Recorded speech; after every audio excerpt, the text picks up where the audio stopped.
नमस्कार दोस्तों, स्वागत है आपका एक बार फिर लॉ फॉर ऑल पर्पस पे। जो समय चल रहा है और जिन परिस्थितियों से हम गुजर रहे हैं, सोशल डिस्टेंसिंग की बात की जा रही है। कहाँ हम सोशल रहने की बात करते थे, कोरोना के माध्यम से, एक बीमारी के माध्यम से आज भारतीय संस्कृति को हम मानने के लिए, विश्व मानने के लिए बाध्य है। जो संस्कार हमारे बचपन से दिए जाते थे, विश्व उनको मानने के लिए आज तैयार है और मान रहा है, और नहीं मानेंगे तो उनका नष्ट और नाश होना बहुत संभावी है। तो दोस्तों, अभी MPDJ के प्रीलिम्स के सॉल्व पेपर को मैं लेके कार्यरत था। लेक्चर्स से RBC अपनी डिसकंटिन्यू हो गई थी, हम वापस कंटिन्यू करेंगे इसे। ट्रायल्स हमको देखनी है। अभी इससे पहले हमने आरोप देखा था। दोस्तों, ट्रायल भी हम 4 प्रकार की होती है, हम जानते हैं। सेशन ट्रायल, समन ट्रायल, समरी ट्रायल और बार्न ट्रायल। और सेशन ट्रायल हमको देख 225 से 237 तक कैसे सेशन ट्रायल, सेशन न्यायालय में ट्रायल चलती है। दोस्तों, अपने आप को सुरक्षित रखें और उसका सही तरीका यही है कि आप घर पर रहें जब तक लॉकडाउन है, और लॉकडाउन के बाद भी अब समाज में कुछ परिवर्तन होगा और उसको हमको अपनाना आवश्यक है। जैसे अपने मुख को ढकना, हाथों को बार बार धोना, हाथ मिलाना नहीं, सिर्फ नमस्कार करना, गले मिलना तो दूर की बात है। दोस्तों, आप जितना इन नियमों का पालन करेंगे उतना सुरक्षित रहेंगे। आपका सुरक्षित रहना आपके परिवार के लिए आवश्यक है, क्योंकि आपके परिवार में माता पिता हैं, बुजुर्ग हैं, बच्चे हैं। हो सकता है आप उस चीज़ को झेल जाएं, लेकिन आपके परिवार के सदस्य जो बुजुर्ग हैं उसको नहीं झेल सकते। उनको ये आसानी से ग्रसित करके धराशायी कर सकता है। दोस्तों, इस पर ज़्यादा समय हम नहीं लेते हैं। सुरक्षित रहें और इस समय का भरपूर उपयोग करें। आपके पास उपलब्ध सामग्रियां हैं पढ़ने के लिए। ऑनलाइन पढ़ाने वाले हैं, मैं हूं, आप हैं, तो फिर देर किस बात की। तो चलते हैं सेशन ट्रायल पे।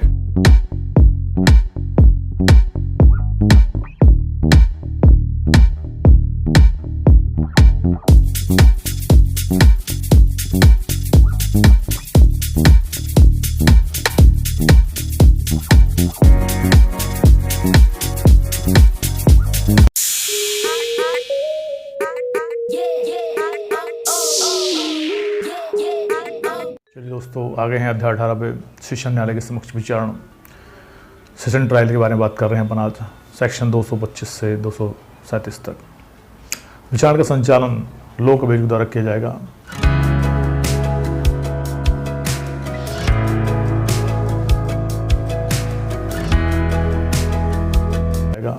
इसका जो विचारण है, स्टार्टिंग जो है या इस मामले का संचालन है, कौन करेगा? लोक अभियोग करेगा सेशन न्यायालय के समक्ष।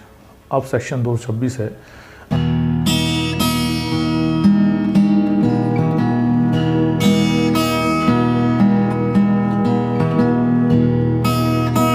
अभियोजन के मामले के कथन का आरंभ। जैसे अभियोजन का मामला कथन प्रारंभ होगा तो उसमें वो कह रहे हैं कि जब अभियुक्त धारा 209 के अधीन मामले की सुपुर्दगी के अनुसरण में न्यायालय के समक्ष हाजिर होता है। सेक्शन 209 में हमने देखा था, सेशन न्यायालय अनंतता सेशन न्यायालय द्वारा विचारणीय मामलों की बात हो रही है। तब वो सुपुर्द हुआ किसको? सेशन न्यायालय को। तो सेशन न्यायालय के समक्ष हाजिर होता है या लाया जाता है, तब अभियोजक अपने मामले का कथन अभियुक्त के विरुद्ध लगाए गए आरोप का वर्णन करते हुए और यह बताते हुए आरंभ करेगा कि वह अभियुक्त के दोष को किस साक्ष्य से साबित करने की प्रस्तावना करता है। और तब जो आरोप लगाया था और उसको अपने जो आरोप है उसको कैसे साबित करेगा, उसकी वो प्रस्तावना करता है, उसके बारे में बताता है। अभियोजन के मामले का कथन का प्रारंभ सेक्शन 226 से होता है। वहीं 227 आता है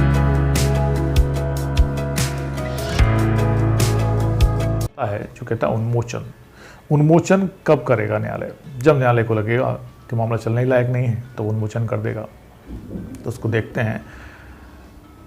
यदि मामले के अभिलेख और उसके साथ दी गई दस्तावेजों पर विचार कर लेने पर और इस निमित्त अभियुक्त और अभियोजन के निवेदन की सुनवाई कर लेने के पश्चात न्यायाधीश से समझता है कि अभियुक्त के विरुद्ध कार्रवाई करने के लिए पर्याप्त आधार नहीं है, तब वह अभियुक्त को उन्मोचित कर देगा और ऐसा करने के अपने कारणों को उल्लेखित करेगा। मतलब जब कोई मामला बन ही नहीं रहा है, उन्हें अभिलेख देख लिए, दस्तावेज देख लिए, जिन्होंने विचार किया कि मामला बनता नहीं है, तो फिर मामला नहीं चलेगा और वो उन्मोचन कर देगा न्यायालय। सेक्शन 228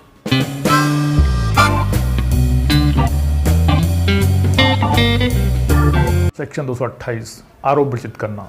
इसको आरोप विरचित करने में भी वो देखेंगे पहले कि न्यायाधीश की राय में है, लगता है जो उदाहरण करने का आधार है, न्यायाधीश को लगता है कि मामला सेशन अन्यथा सेशन न्यायालय द्वारा विचारणीय नहीं है, तो क्लास का के अंतर्गत वो उसे सुपुर्द कर देंगे वापस मुख्य न्यायिक मजिस्ट्रेट को या प्रथम वर्ग न्यायिक मजिस्ट्रेट को, या खा के अंतर्गत यदि अनन्यता सेशन द्वारा विचारणीय है तो वो उसका विवेचन करेंगे और आरोप को विरचित करेंगे लिखित रूप में। क्लास 2 में उसको बताया कैसे करेंगे। जहाँ न्यायाधीश उपधारा 1 के खंड खा के अधीन कोई आरोप विरचित करता है, वहाँ वह आरोप अभियुक्त को पढ़कर सुनाया समझाया जाएगा और अभियुक्त से पूछा जाएगा क्या वह उस अपराध का जिसका आरोप लगाया गया है दोषी होने का विवेचन करता है या विचारण किए जाने का दावा करता है। मतलब जो आरोप लगाए जाएंगे उसको पढ़कर उसको सुना दिया और समझा दिया जाएगा आरोपी को क्या कि वो उन आरोपों को स्वीकार करता है या विचारण करवाना चाहता है या विचारण का दावा करता है। तो सेक्शन 228 में यही होगा कि आरोप विरचित कैसे हों। तो पहले विरचित करने से पहले ये देखेंगे एक बार वो कि क्या मामला अनन्यता सेशन न्यायालय विचारणीय है या मुख्य न्यायिक मजिस्ट्रेट या सेशन या प्रथम वर्ग मजिस्ट्रेट को वो स्थानांतरित कर दें। यदि उनको लगता है कि स्थानांतरित करना आवश्यक है तो स्थानांतरित कर देंगे और अनन्यता सेशन न्यायालय द्वारा विचारणीय है तो न्यायालय उसको न्यायाधीश विचारण करेगा और आरोप विरचित करेगा। उनको पढ़ के सुनाया जाएगा, समझाया जाएगा आरोपी को और उससे कहा जाएगा क्या विचारण वो चाहता है या विचारण का दावा करता है। ये सेक्शन 228 में देखा। हम सेक्शन 229 की बात करते हैं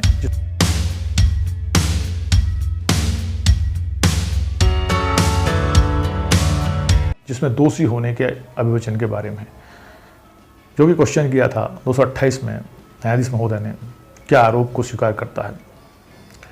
तो 99% तो कोई भी आरोपी स्वीकार नहीं करता है कि उसने कोई भी दोष किया है या कोई अपराध किया है। तो सेक्शन 229 है दोषी होने के अभिवचन के बारे में। यदि अभियुक्त दोषी होने का विवेचन करता है तो न्यायाधीश उस अभिभाग को लेखबद्ध करेगा और उसके आधार पर उसे स्वविवेकानुसार दोष सिद्ध कर सकता है। मतलब यदि आरोपी ने कहा कि वो अपने दोष को स्वीकार कर रहा है, दोषी होने का विवेचन करता है, तो न्यायाधीश उस अभिभाग को लेखबद्ध कर लेगा और उसके आधार पर स्वविवेकानुसार दोष सिद्ध करेगा। मतलब उसको देखेंगे, समझेंगे और अपने विवेक का उपयोग करते हुए ही उसको दोष सिद्ध करेंगे, अन्यथा उसको दोष सिद्ध नहीं किया जाएगा।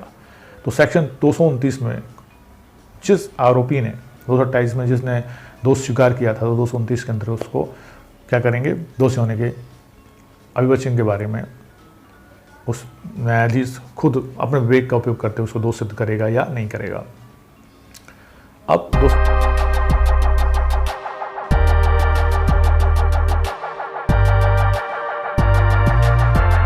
230 है अभियोजन साक्ष्य के लिए तारीख।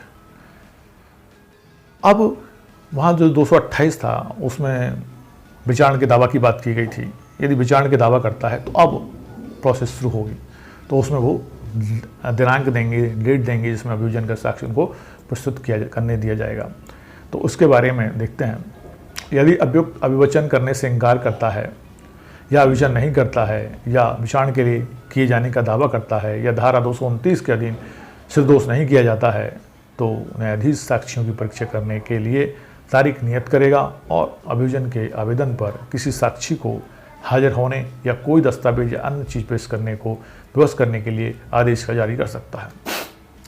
अब जब उसने दोष सिद्ध होने का अभिभाग किया या विचारण का दावा किया, जो भी किया, तो न्यायालय अब क्या करेगा, उनको अभी यदि वो अभिवचन यदि वो दोष सिद्ध होने का अभिभाग करता है तो न्यायालय अपने विवेक अनुसार उसे दोष सिद्ध कर सकता है, या वो विचारण चाहता है तो साक्ष्य प्रस्तुत करने की बात, दस्तावेज प्रस्तुत करने की बात, उसके लिए आदेशिकाएँ जारी कर सकता है तो अभियोजन साक्षी के लिए तारीख निर्धारित की जाएगी कि कौन सी तारीख में वो अभियोजन साक्षी अपना साक्ष्य प्रस्तुत कर सकता है।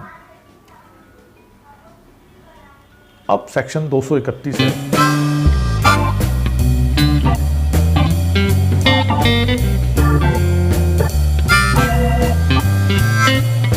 अभियोजन के लिए साक्ष्य।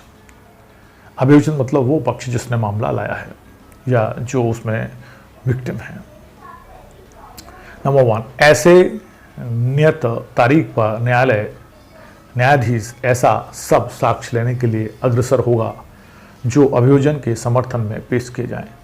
तो वो तारीख जो निर्धारित की थी उसमें न्यायाधीश है ऐसे सब साक्ष्य लेने के लिए अग्रसर होगा, मतलब लेगा, जो अभियोजन के समर्थन में पेश किए जाएं। अभियोजन के समर्थन में जो मामला लाए हैं उनके समर्थन में उसको पेश किए जाने के लिए जो पेश किए जाएंगे उनको सबको वो लेगा, अग्रसर में होगा। क्लॉज 2 कह रहा है न्यायाधीश स्वबे के अनुसार किसी साक्षी की प्रतिपरीक्षा तब तक के लिए जब तक कि किसी अन्य साक्षी या साक्षियों की परीक्षा न कर ली जाए अस्थिर करने की अनुज्ञा दे सकता है या किसी साक्षी को अतिरिक्त प्रतिपरीक्षा के लिए पुनः बुला सकता है। जैसा भी न्यायालय को लगता है कि उनके विवेक के अनुसार कि जो प्रतिपरीक्षा रोक दें, ले लें या अन्य साक्षी की प्रतिपरीक्षा कर लें या स्थगित कर दें, उनकी आज्ञा के अनुसार अन्य कोई प्रतिपरीक्षा या पुनः परीक्षा की जा सकती है, तो ये न्यायालय के विवेक पर निर्भर करेगा। अब 232 की बात करें दोस्तों,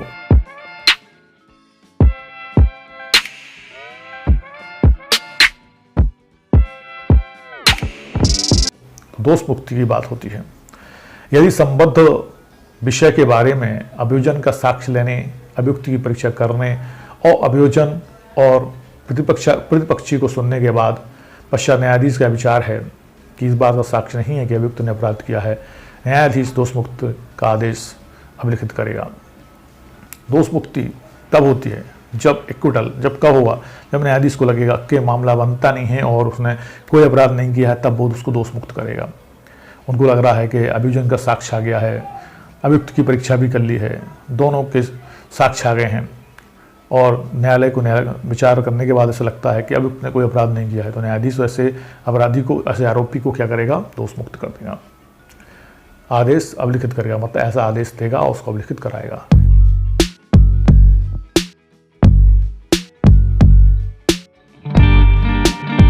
सेक्शन 233 प्रतिरक्षा आरंभ करना। अभी हमने सेक्शन 232 देखा, इसमें दोष मुक्ति की बात की गई। यदि आरोपी को दोष मुक्त नहीं किया गया तो फिर प्रतिपरीक्षा प्रारंभ होगी। इसके बारे में क्लॉज 1 कहता है जहां अभियुक्त धारा 232 के अधीन दोष मुक्त नहीं किया जाता है वहां उससे अपेक्षा की जाएगी कि अपनी प्रतिपरीक्षा आरंभ करे और कोई भी साक्ष्य जो उसके समर्थन में उसके पास हो पेश करे, अपनी प्रतिपरीक्षा प्रारंभ करे और जो भी साक्ष्य उसके पास उपलब्ध है वो उसे उपलब्ध कराए, जो बात उसके पास है वो यहाँ पे प्रस्तुत करे। वहीं क्लॉज 2 है यदि अभियुक्त कोई लिखित कथन देता है तो न्यायाधीश उसे अभिलेख में फाइल करेगा। यदि वो लिखित कथन दे रहा है तो उसको अभिलेख में फाइल कर लिया जाएगा, रिकॉर्ड में लाया जाएगा। वहीं क्लॉज 3 है यदि अभियुक्त किसी साक्षी को हाजिर होने या कोई दस्तावेज या चीज़ पेश करने को विवश करने के लिए कोई आदेश का जारी करने के लिए आवेदन करता है तो न्यायाधीश ऐसे आदेश का जारी करेगा। मान लो उन्हें वो चाह रहा है अभियुक्त कि कोई साक्षी को प्रस्तुत किया जाए या चीज़ को प्रस्तुत की जाए और उसके लिए विवश करने के लिए आदेश का जारी की जाए, तो न्यायाधीश आदेश का जारी करेगा। लेकिन उससे पहले वो लेखबद्ध कर लेंगे और ये विचार कर लेंगे, उसको नामंजूर भी कर सकते हैं। यदि नामंजूर कर रहे हैं तो उसका कारण होना चाहिए कि वो विलम्ब या न्याय के उद्देश्यों को विफल करने के लिए प्रयोजन से वो कर रहा था। यदि न्याय के उद्देश्य और मामले में विलम्ब के लिए यदि वो करता है तो ऐसे आदेश का नहीं की जाएंगी और किसी को विवश नहीं किया जाएगा प्रस्तुत होने के लिए। ठीक है, 233 था प्रतिरक्षा आरंभ करना, ऐसे प्रतिरक्षा प्रारंभ हो जाएगी। अब 234 है बहस।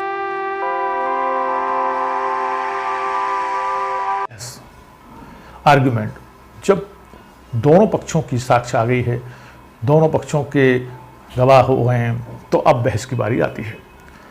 जब प्रतिपरीक्षा के साक्षियों की यदि कोई हो परीक्षा समाप्त हो जाती है तो अभियोजक अपने मामले का उपसंहार करेगा और अभियुक्त का या उसका प्लीडर उत्तर देने का हकदार होगा।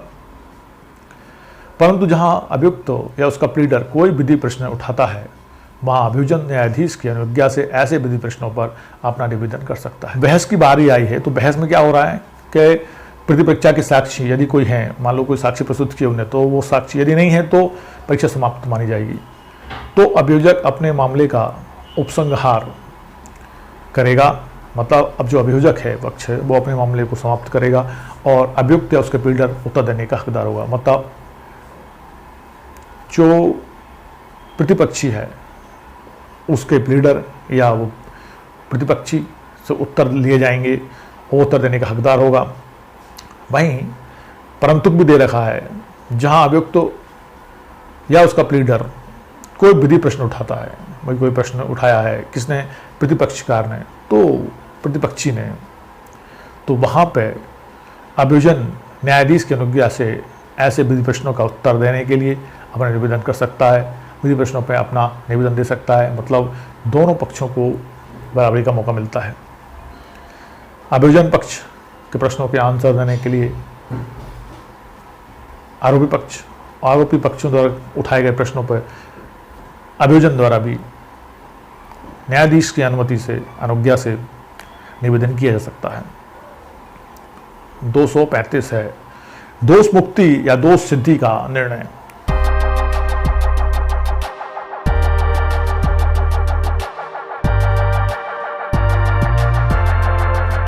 न्यायाधीश के पास जब दोनों पक्षों के साक्ष्य आ गए हैं, गवाही हो गई है, दस्तावेज प्रस्तुत कर दिए गए हैं रेफरेंस में, उसके बाद न्यायाधीश और बहस भी दोनों की हो गई है, तो फिर न्यायाधीश निर्णय वाले पॉइंट पे आता है। तो सेक्शन 235 के अंतर्गत है दोष मुक्ति या दोष सिद्धि का निर्णय। यदि दोष मुक्ति होगी या दोष सिद्धि होगी का निर्णय। नंबर 1, बहस और विधि प्रश्न यदि कोई हो, सुनने के पश्चात न्यायाधीश मामले में निर्णय देगा। दोनों को सुन लेगा, फिर उसके बाद निर्णय देगा। और सेकंड है, यदि अभियुक्त दोष सिद्ध किया जाता है तो न्यायाधीश उस दशा के सिवाय जिसमें धारा 360 के उपबंधों के अनुसार कार्रवाई करता है, दंड के प्रश्न पर अभियुक्त को सुनेगा और तब विधि के अनुसार उसके बारे में दंडादेश देगा। तो यहाँ पे उन्होंने स्पष्ट कर दिया है कि यदि अभियुक्त दोष किया जाता है तो न्यायाधीश उस दशा के सिवाय, मतलब 360 को जो सेक्शन 360 है उसमें उपबंधित है भत्सना पे छोड़ने के आधार पर, सदाचरण के आधार पर, तो उनके अनुसार कार्रवाई करता है और दंड के प्रश्न पर अभियुक्त को सुनेगा और तब विधि के अनुसार उसके बारे में दंडादेश देगा यदि वो दोष सिद्ध किया जाता है तो। वहीं अब सेक्शन 236 है जो पूर्व दोष सिद्धि के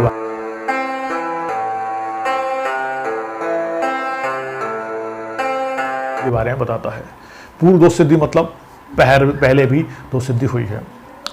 ऐसे मामले में जिसमें धारा 211 की उपधारा 7 के उपबंधों के अधीन रहते हुए के अधीन पूर्व दोष सिद्धि का आरोप लगाया गया है और अभियुक्त यह स्वीकार नहीं करता है कि आरोप में किए गए अभिकथन के अनुसार उसे पहले दोष सिद्ध किया गया था, न्यायाधीश उक्त अभियुक्त को धारा 229 या धारा 235 के अधीन दोष सिद्ध करने के पश्चात अभिकथित पूर्व दोष सिद्धि के बारे में साक्ष्य ले सकेगा और उस पर निष्कर्ष अभिलिखित करेगा। यहाँ वो बता रहे हैं कि पूर्व दोष सिद्धि का यदि कथन किया गया है और पूर्व दोष सिद्धि का आरोप लगाया गया है और उसको अभियुक्त स्वीकार नहीं करता है, उसे पहले दोष सिद्ध किया गया था उसके बारे में वो नहीं मानता है, तो न्यायाधीश उक्त अभियुक्त को सेक्शन 229 और 235 के अधीन दोष सिद्ध करने के पश्चात अभिकथित पूर्व दोष सिद्धि के बारे में जो पहले से पूर्व से दोष सिद्धि हुई है, इसके बारे में उस पर कथन किया जा रहा है, उसके बारे में उसको साक्ष्य प्रस्तुत करने के लिए कहेगा और उस पर निष्कर्ष ले सकता है। वो साक्ष्य प्रस्तुत करे कि वो पूर्व दोष सिद्ध नहीं हुआ है। परंतु जब तक अभियुक्त धारा 229 या धारा 235 के अधीन दोष सिद्ध नहीं कर दिया जाता है, तब तक ना तो ऐसा आरोप न्यायाधीश द्वारा पढ़कर सुनाया जाएगा, ना अभियुक्त से उस पर अभिवचन करने को कहा जाएगा और ना पूर्व दोष सिद्धि का निर्देश अभियोजन द्वारा या उसके द्वारा किए किसी साक्ष्य में किया जाएगा। सेक्शन 229 और 235 के अंतर्गत दोष सिद्ध नहीं किया जाता नहीं किया जाता है, तब तक उस पर ऐसा कोई आरोप नहीं लगाया जाएगा कि वो पूर्व दोष सिद्धि संबंधित कोई आरोप उस पर लग रहा है। ना अभियुक्त से उस पर अभिवचन करने से भी कहा जाएगा और ना पूर्व दोष सिद्धि का निर्देश अभियोजन द्वारा या उसके द्वारा दिए गए किसी साक्ष्य में किया जाएगा। ठीक है, मतलब पहले वो दोष सिद्ध होना चाहिए इस मामले में, जिसमें उस मामले की बात की जा रही है 229 के अंतर्गत, 235 के अंतर्गत, तो फिर उस पर पूर्व दोष सिद्धि की बात की जाएगी, नहीं तो पूर्व दोष सिद्धि की बात नहीं की जाएगी। सेक्शन 237 है धारा 199 क्लॉज 2 के अधीन संस्थित मामलों में प्रक्रिया।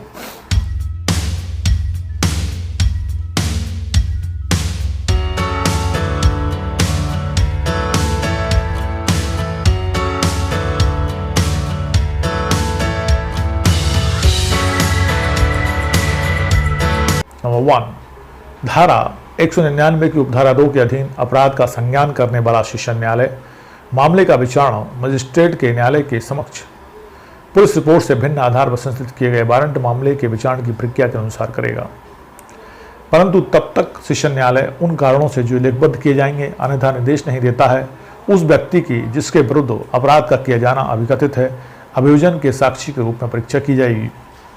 वहीं क्लॉज 2 है, यदि विचारण के दोनों पक्षकारों में से कोई ऐसी वांछा करता है या यदि न्यायालय ऐसा करना ठीक समझता है तो इस धारा के अधीन प्रत्येक विचारण बंद कमरे में किया जाएगा। वहीं क्लॉज 3 है, यदि ऐसे किसी मामले में न्यायालय सब अभियुक्तों को या उनमें से किसी को उन्मोचित या दोषमुक्त करता है और उसकी यह राय है कि उनके या उनमें से किसी के विरुद्ध अभियोग लगाने का उचित कारण नहीं था, तो वह उन्मोचित या दोषमुक्ति के अपने आदेश द्वारा राष्ट्रपति और उपराष्ट्रपति या किसी राज्य के राज्यपाल या किसी संघ राज्य क्षेत्र के प्रशासक से भिन्न उस व्यक्ति को जिसके विरुद्ध अपराध का किया जाना अभिकथित किया गया था यह निर्देश दे सकेगा कि वह कारण दर्शित करे कि वह उस अभियुक्त को या जब ऐसे अभियुक्त एक से अधिक हैं तब उनमें से प्रत्येक को या किसी को प्रतिकर क्यों न दे। वहीं क्लॉज 4 है, न्यायालय इस प्रकार निर्दिष्ट व्यक्ति द्वारा दर्शित किसी कारण को लेखबद्ध करेगा और उस पर विचार करेगा और यदि उसका समाधान हो जाता है कि अभियोग लगाने का कोई उचित कारण नहीं था तो वह 1000 रुपये से अनधिक इतनी रकम का जितनी वह अवधारित करे प्रतिकर उस व्यक्ति द्वारा अभियुक्त को या उनमें से प्रत्येक को या किसी को दिए जाने का आदेश उन कारणों से जो लेखबद्ध किए जाएंगे दे सकेगा। वहीं क्लॉज 5 है, उपधारा 4 के अधीन अधिनियमित प्रत्येक प्रतिकर ऐसे वसूल किया जाएगा मानो वह मजिस्ट्रेट द्वारा अधिरोपित किया गया जुर्माना हो। क्लॉज 6, उपधारा 4 के अधीन प्रतिकर देने के लिए जिस व्यक्ति को आदेश दिया जाता है उसे ऐसे आदेश के कारण इस धारा के अधीन किए गए परिवाद के बारे में किसी सिविल या दंडिक दायित्व से छूट नहीं दी जाएगी, परंतु अभियुक्त व्यक्ति को इस धारा के अधीन दी गई कोई रकम उसी मामले संबंधी किसी पश्चातवर्ती सिविल वाद में उस व्यक्ति के लिए प्रतिकर अधिनिर्णित करते समय शामिल ली जाएगी। 7, उपधारा 4 के अधीन प्रतिकर देने के लिए जिस व्यक्ति को आदेश दिया जाता है वह उस आदेश की अपील जहां तक वह प्रतिकर के समुदाय के संबंध में है उच्च न्यायालय में कर सकता है। और क्लॉज 8 है, जब किसी अभियुक्त व्यक्ति को प्रतिकर किए जाने का आदेश दिया जाता है तब उसे ऐसा प्रतिकर अपील पेश करने के लिए अनुज्ञात अवधि के बीच जाने के पूर्व या यदि अपील पेश कर दी गई है तो अपील के निश्चित कर दिए जाने के पूर्व नहीं दिया जाएगा। अभी सेक्शन 237 का हमने क्लॉज देखा, अब हम इसको डिटेल में समझते हैं। धारा 199(2) के अधीन संसदीय मामलों की प्रक्रिया। सेक्शन 192 के क्लॉज 2 के अंदर जो मामले हैं मानहानि संबंधित बात है और ऐसे मामलों में पक्षकार हैं वो चाहते हैं कि बंद कमरे में हो तो बंद कमरे में होगा विचारणा, और क्लॉज 3 में ऐसा लगता है कि उन्मोचित या दोषमुक्त करता है और उसको लगता है कि उनके विरुद्ध जो मामला लाया था अभियोग लगाने का कोई उचित कारण नहीं था, तो ऐसी कंडीशन में अभियुक्त को या बहुत सारे अभियुक्त हैं तो उन सबको प्रत्येक को प्रतिकर क्यों ना दिया जाए ऐसा आदेश वो कर सकता है कि अभियोग लगाने का कोई उचित कारण नहीं था, तो वो 1000 से 900 रुपये तक का रकम का जुर्माना उस पर लगाया जा सकता है और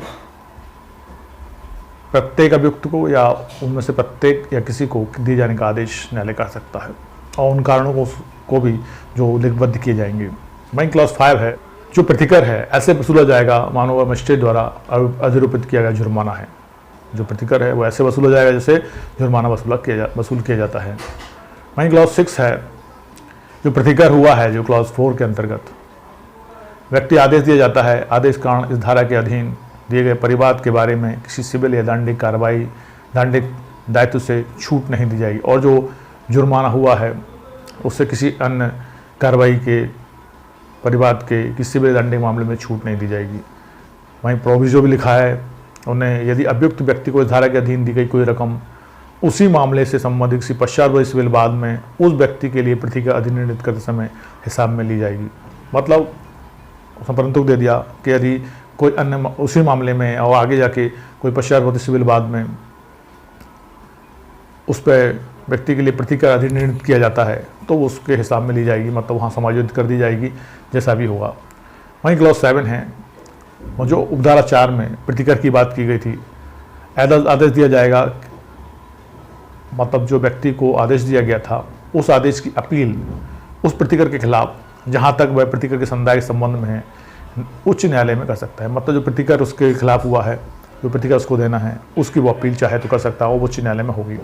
ठीक है, मतलब जो प्रतिकर हुआ है वो प्रतिकर के लिए तब तक प्रतिकर नहीं दिया जाएगा जब तक नहीं दे होगा, जब तक कि वो उसके लिए दी गई अवधि नहीं निकल जाए या उसने उसमें अपील की है तो अपील के द्वारा उसको विनिश्चित नहीं कर दिया जाता, तब तक प्रतिकर उससे वसूला नहीं जाएगा। तो अपील के निश्चित कर दिए जाने के पूर्व नहीं दिया जाएगा, मतलब वो अपील तो प्रतिकर तब तक नहीं दिया जाएगा। एक तो तारीख नहीं बीत जाए और दूसरा यदि उसमें अपील कर दी गई है तो अपील का समय ना बीत जाए या अपील द्वारा विनिश्चय ना हो जाए, तब तक उससे प्रतिकर उससे नहीं वसूला जाएगा। दोस्तों, आज हमने देखा अध्याय 18 जो सेशन न्यायालय के समक्ष विचारण के बारे में था, जिसमें सेक्शन 225 से लेके सेक्शन 237 तक के बारे में हमने देखा, जो हमें बताता है कि कैसे सेशन न्यायालय में एक मामला आता है। अनन्यता सेशन न्यायालय का चलने वाला मामला है तो आएगा, उसमें जी उनको लगता है कि उन्मोचन कर दें तो उन्मोचन कर देंगे, उसकी साक्ष्य लेंगे अभियोजन पक्ष की और उसके बाद उसको उन्मोचित कर सकते हैं यदि उनको लगता है कोई मामला नहीं बनता है तो। और यदि मामला बनता है, आरोप विरचित किए जाते हैं, उससे विचारण की बात की जाती है कि यदि वो विचारण चाहता है तो विचारण होगा और फिर दोनों पक्षों की साक्ष्यों को सुनने के बाद बहस होगी, दस्तावेज वो पेश कर चुके होंगे, उसके बाद न्यायालय निर्णय देगा और निर्णय के बाद प्रतिकर की बात आती है। तो सेक्शन 225 से लेकर 237 तक हमने देखा सेशन न्यायालय के समक्ष विचारण। अब अगले अध्याय 19 में हम देखेंगे मजिस्ट्रेट द्वारा वारंट मामलों का विचारण। तो मिलते हैं नेक्स्ट सेशन में और हम देखेंगे मजिस्ट्रेटों द्वारा वारंट मामलों का विचारण कैसे होता है सेक्शन 238 से। तब तक के लिए दोस्तों आराम से घर पर रहिए, अपना ध्यान रखिए, घर वालों का ध्यान रखिए, इस समय का उपयोग करिए, खूब मन लगा के पढ़ाई करिए। मिलते हैं, तब तक के लिए जय हिंद, जय भारत।